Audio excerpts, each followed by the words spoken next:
Hello friends, this is SP Singh and welcome to smarter everyday. तो प्यारे दोस्तों, बात करेंगे BEd second semester Kanpur university की। सेकंड सेमेस्टर में स्टूडेंट्स को सब्जेक्ट को लेकर के बहुत कंफ्यूजन रहता है, क्योंकि यहाँ पे जो साइंस का बच्चा है उसके सब्जेक्ट अलग रहेंगे, जो आर्ट साइड का बच्चा है उसके सब्जेक्ट अलग रहेंगे, कॉमर्स वाले के सब्जेक्ट अलग रहेंगे, होम साइंस के सब्जेक्ट अलग रहेंगे। इसलिए स्टूडेंट्स को बहुत कंफ्यूजन रहता है।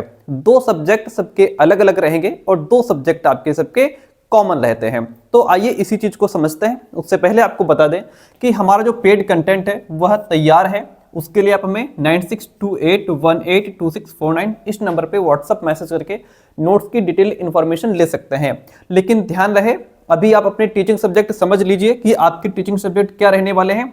उसके बाद आप हमें टीचिंग सब्जेक्ट लिख करके ही व्हाट्सअप करें कि सर हमारे टीचिंग सब्जेक्ट मैथ्स या फिजिकल है, हिंदी एसएसटी है, जो भी है, ठीक है, टीचिंग सब्जेक्ट हमारे ये हैं और हमको कानपुर यूनिवर्सिटी सेकंड सेमेस्टर के नोट्स चाहिए। तो आपको डिटेल इंफॉर्मेशन भेज दी जाएगी, ठीक है। नोट्स में आपको मिलने वाला है शॉर्ट नोट्स। देखिए, इसमें सेकंड सेमेस्टर में क्या है कि जो आपके टीचिंग सब्जेक्ट है ना, चाहे आपका मैथ्स हो, फिजिकल साइंस हो, हिंदी, एसएसटी, बायोलॉजिकल साइंस, जो भी सब्जेक्ट हो, इसमें सिलेबस बहुत ज़्यादा है। पेडागोजी सब्जेक्ट में सिलेबस बहुत ज़्यादा है और क्वेश्चन वहाँ से इतने पूछे नहीं जाते। इसलिए जो इंपॉर्टेंट चीज़ें हैं, जहाँ से आपका पेपर बन सकता है, जहाँ से जो आपके लिए इंपॉर्टेंट है, वो हमने इसमें शॉर्ट नोट्स में इंक्लूड किया है। तो ये आपको बहुत लॉन्ग में नहीं, बहुत थ्योरी नहीं मिलेगी, क्योंकि जो एग्जाम आपका होने को है वह एमसीक्यूज बेस्ड होगा। एग्जाम कैसा होगा सेकंड सेमेस्टर का? एमसीक्यूज बेस्ड, यानी कि ऑब्जेक्टिव टाइप क्वेश्चंस आपको इसमें मिलने वाले हैं, ठीक है।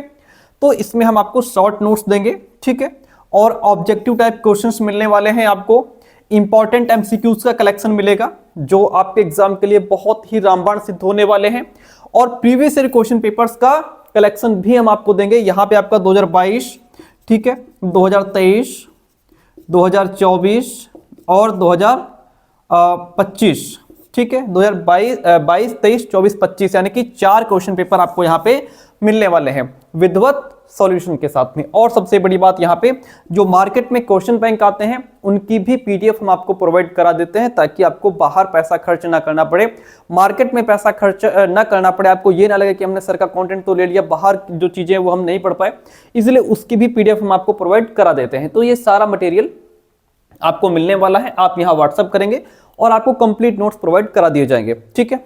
आइए अब आते हैं पॉइंट पे। तो यहाँ पे सबसे पहली बात, आपके सेकंड सेमेस्टर में सब्जेक्ट रहने वाले हैं 4, ठीक है। कितने सब्जेक्ट रहने वाले हैं? 4 सब्जेक्ट, यानी कि आपके 4 पेपर होंगे। ये बात आप ध्यान रखिएगा। एग्जाम कैसा है? एग्जाम आपका एमसीक्यूज टाइप होगा, जिसमें आपको 100 क्वेश्चंस मिलेंगे। 100 में से आपको कितने? 75 अटेम्प्ट करने होंगे। 75 क्वेश्चंस आपको अटेम्प्ट करने होंगे। और एमसीक्यूज एग्जाम का सबसे बड़ा बेनिफिट यही होता है कि अगर 75 के 75 क्वेश्चंस आपके राइट हो जाते हैं तो आपको पूरे 75 नंबर मिलेंगे।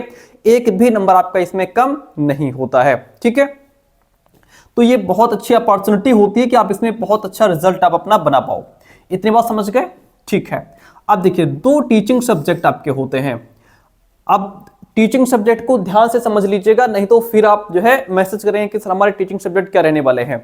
देखिए, टीचिंग सब्जेक्ट में मैं आपको बता दूं कि ये डिपेंड करता है कि ग्रेजुएशन में आपके सब्जेक्ट क्या रहे हैं। आपने बीए किया है, बीएससी किया है, बीकॉम किया है, आपने किस सब्जेक्ट से ग्रेजुएशन किया है, उसी के बेस पे आपको बीएड में टीचिंग सब्जेक्ट मिलते हैं। देखिएगा, 2 टीचिंग सब्जेक्ट, अगर आपने यहाँ पे बीए किया है, बीए में हो सकता है आपके पास सब्जेक्ट क्या रहे होंगे? History, geography, polity, education, sociology, ठीक है। ये कोई भी सब्जेक्ट रहे होंगे। हो सकता है आपने पॉलिटी से ग्रेजुएशन किया हो, एजुकेशन से ग्रेजुएशन किया हो, सोशियोलॉजी से किया हो, या हिस्ट्री ज्योग्राफी से किया हो।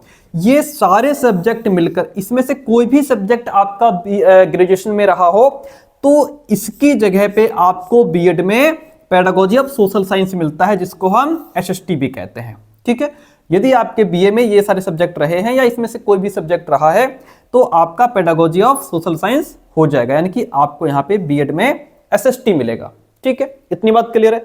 और जिस बच्चे का होम साइंस रहा है तो उसका एसएसटी प्लस होम साइंस हो जाएगा। ये 2 सब्जेक्ट उसकी टीचिंग हो जाएंगे। क्या हो जाएंगे? होम साइंस वाले के टीचिंग सब्जेक्ट क्या होंगे? Home science plus SST. और जिन्होंने ये सब्जेक्ट लिए हैं उनका एक तो ये एसएसटी हो जाएगा, दूसरा इसके साथ में या तो आपने हिंदी लिटरेचर पढ़ा होगा या आपने इंग्लिश लिटरेचर पढ़ा होगा, तो उसमें से जो भी आपका ग्रेजुएशन में हिंदी रहा हो तो हिंदी रहेगा, इंग्लिश रहा हो तो इंग्लिश रहेगा, डिपेंड करता है ग्रेजुएशन पर। तो आपका pedagogy of social science plus यहाँ पे मान लीजिए इंग्लिश लिटरेचर रहा है तो यहाँ भी इंग्लिश मिलेगी, हिंदी रहा है तो यहाँ भी आपको हिंदी मिलेगी। तो ये आपके दो सब्जेक्ट हो जाएंगे ग्रेजुएशन वालों के, एक तो social science plus English literature या social science plus Hindi. Okay, दो टीचिंग सब्जेक्ट क्लियर हो गए। होम साइंस वालों के होम साइंस प्लस एसएसटी हो जाएगा, सिंपल सी बात है। अब आते हैं बीएससी वालों पर। देखिएगा, जिन्होंने जो साइंस के बच्चे हैं, साइंस के बच्चे इन्होंने ग्रेजुएशन में या तो बायो से ग्रेजुएशन किया होगा, ठीक है, बीएससी किया होगा, या इनके पास मैथ्स सब्जेक्ट रहा होगा, या इन्होंने जूलॉजी बॉटनी से बीएससी किया होगा। अब यदि आपने बायोलॉजी लिया है या आपके सब्जेक्ट जूलॉजी बॉटनी रहा है, तो bio plus zoology plus botany, इन तीनों सब्जेक्ट की जगह पे आपका आ जाता है पेडागोजी ऑफ बायोलॉजिकल साइंस।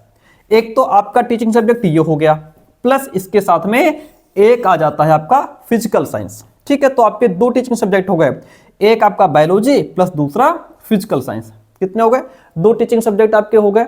ठीक है, सिंपल सी बात है। और जिस बच्चे का जिसने भी ग्रेजुएशन मैथ्स से किया है, उसका एक टीचिंग सब्जेक्ट पहला पेपर फिजिकल साइंस हो जाएगा और दूसरा पेडागोजी ऑफ मैथमेटिक्स हो जाएगा। ये आपके टीचिंग सब्जेक्ट हो जाएंगे। ये तो हो गई टीचिंग सब्जेक्ट की बात। अब हम बात कर लेते हैं कॉमन सब्जेक्ट की। देखिए, अब आपके क्लियर हो गए दो आपके टीचिंग सब्जेक्ट जो आपने समझ लिए इधर से। ठीक है, ये क्लियर हो गया कि आपके टीचिंग सब्जेक्ट क्या रहने वाले हैं। दो टीचिंग सब्जेक्ट के बाद जो थर्ड पेपर आपका रहेगा, तीसरा सब्जेक्ट बिल्कुल कॉमन, किसी का बिल्कुल नहीं बदलेगा, वो है टेक्नोलॉजी। इसको हम आईसीटी कहते हैं, इंफॉर्मेशन एंड कम्युनिकेशन टेक्नोलॉजी। ये आपका तीसरा पेपर रहेगा। चौथे पेपर में आपके तीन ऑप्शन मिलते हैं, उसमें से आपको एनवायरमेंटल एजुकेशन ही चुनना है, बिकॉज ये आपको आगे सीटेट में हेल्प करेगा, हमेशा हेल्प करेगा। बाकी के सब्जेक्ट आपको आगे हेल्प नहीं करेंगे, और बहुत रेयर केस में एक आध कॉलेज में कोई दूसरा सब्जेक्ट पकड़ा दिया जाता है, नहीं तो सब जगह एनवायरमेंटल एजुकेशन ही रहता है। ठीक है, तो फोर्थ पेपर भी आपको एनवायरमेंटल एजुकेशन का रहेगा। ठीक है, इतनी बात क्लियर है। बाकी यदि किसी विद्यार्थी को कोई डाउट हो तो अपने कॉलेज से भी एक बार कंफर्म कर लीजिएगा कि हमारे टीचिंग सब्जेक्ट क्या रहने वाले हैं। तो इतना क्लियर है, ये आपके चारों सब्जेक्ट रहने वाले हैं, और इन चारों सब्जेक्ट का कंप्लीट कंटेंट, कंप्लीट मटेरियल हम आपको प्रोवाइड कराएंगे। जैसे बीएड फर्स्ट सेमेस्टर में हमने जो नोट्स प्रोवाइड कराए थे, पूरा पेपर आपको वहीं से मिला था, उसी तरीके से आपको सेकंड सेमेस्टर में भी जितना मटेरियल हम आपको यहाँ से देंगे, बस उतना ही आपको पढ़ना है। उससे बाहर आपको कुछ नहीं पढ़ना है, ना कुछ खरीदना होगा, ना पढ़ना होगा। जितना मटेरियल हम आपको यहाँ से देंगे वो पर्याप्त होगा। ठीक है, तो नोट्स के लिए 9628182649 इस नंबर पे व्हाट्सअप करिएगा। उसमें अपने टीचिंग सब्जेक्ट जरूर लिखिएगा कि सर हमारे teaching subject physical science maths हैं, या बायोलॉजिकल साइंस मैथ्स है, बायोलॉजिकल साइंस फिजिकल साइंस है, या हिंदी एसएसटी, जो भी आपका टीचिंग सब्जेक्ट है वो लिखिएगा कि सर हमारे ये टीचिंग सब्जेक्ट हैं और हमको नोट्स चाहिए। तो हम आपको पूरा प्रोसेस भेज देंगे। ठीक है, थैंक यू सो मच, मिलते हैं बहुत जल्दी नेक्स्ट क्लास में।